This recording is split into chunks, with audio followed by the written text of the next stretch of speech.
Assalamu alaikum wa rahmatullahi wa barakatuh.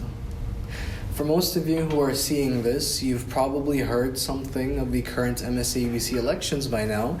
And for those of you who haven't voted yet, you're probably undecided or you're confused as to who to vote for. And you know what? I don't blame you. I don't blame you. You've probably heard conflicting viewpoints and probably strong emotions regarding myself and the opposing presidential candidates. And yes, the brother who is the opposing presidential candidate and myself are both regular Jumu'ah khatibs. We both promise to abide by the Quran and Sunnah, and we both aim to bring unity to the Muslim community here at UBC. And I believe he is sincere in his desires.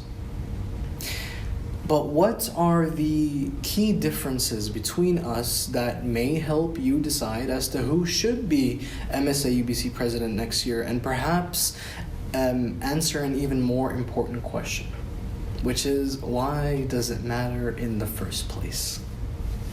Well, the difference between me and my brother candidates boils down to four main points.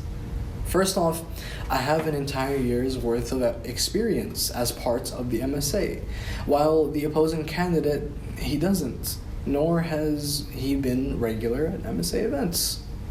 Secondly, I was raised from the age of 3 in North America, and I grew up knowing intimately the challenges of the Muslims in the US and Canada, especially young Muslims, and the non-Islamic environment they grow up in, and the ideas that they are exposed to. And you know, you might ask, why is this relevant?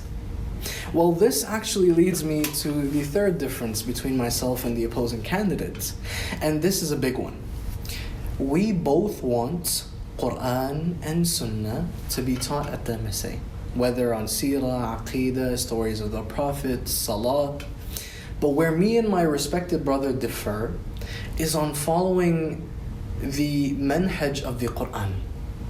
What do I mean by this? You see, the Quran teaches us about kufr.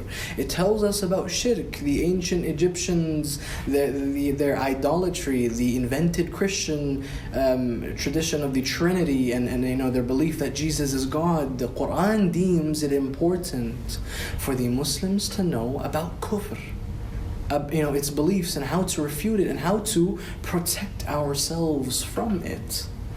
You know, Western universities, especially West Coast North American ones, they're rife with teaching the youth about being activists for LGBTQ, Marxist, and woke ideologies. And unlike my respected brother, who is the opposing candidate, having been raised in North America, I am acutely aware of this. However, the opposing candidate doesn't seem to understand the full extent of how these ideologies are taught and spread to the youth.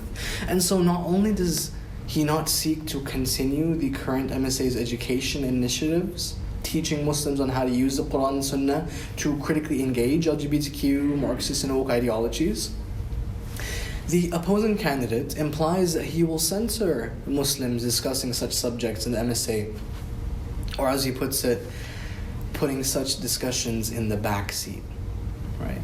Despite the MSA having done 61 lectures, chat and chai gatherings, Muslim socials, halaqat, only about traditional Quran and Sunnah and Seerah and fasting, the brother who is the opposing candidate, he criticized the MSA for simply holding 1 week, just 1 week of lectures on how Marxism, LGBTQ, and liberalism contradicts the Quran and Sunnah. You know, I want to encourage Muslims to examine all aspects of the Quran and Sunnah. And that, you know, that should include showing how Islam is an alternative to Western ways of life and ideologies. And to show Muslim youth exactly how Islam brings practical solutions to problems in society. How it can solve poverty and guide economies, bring true justice, protect the family unit. How, you know, youth can engage in social activism, calling for the rights of humans contained in the Quran and the Sunnah. My respected brother, who is the opposing candidate, wants all of this to take a back seat. You know, finally, the last difference between myself and the brother, who is the opposing candidate, relates to our methods on bringing about unity.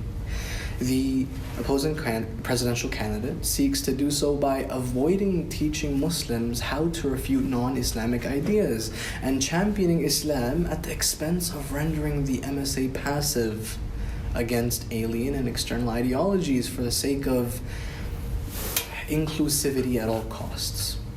Whereas what I want is for the MSA to be welcoming of everyone, while at the same time not compromising on the message of Islam. Out of, there's some fear that this message may make some people uncomfortable. As you may have heard, for the past 2 years, the MSA has faced a great trial from left-wing Muslims who are slowly taking over the MSA, who split Muslims based on race and gender in the name of social justice, using un-Islamic frameworks. They mocked scholars that the MSA bought, claiming these scholars made them feel uncomfortable. And all of this was only allowed because the MSA was passive. And they didn't oppose these ideologies out of fear of being labeled as divisive. Just last election, Muslims believing in Marxism tried to run for executive positions to take over the MSA.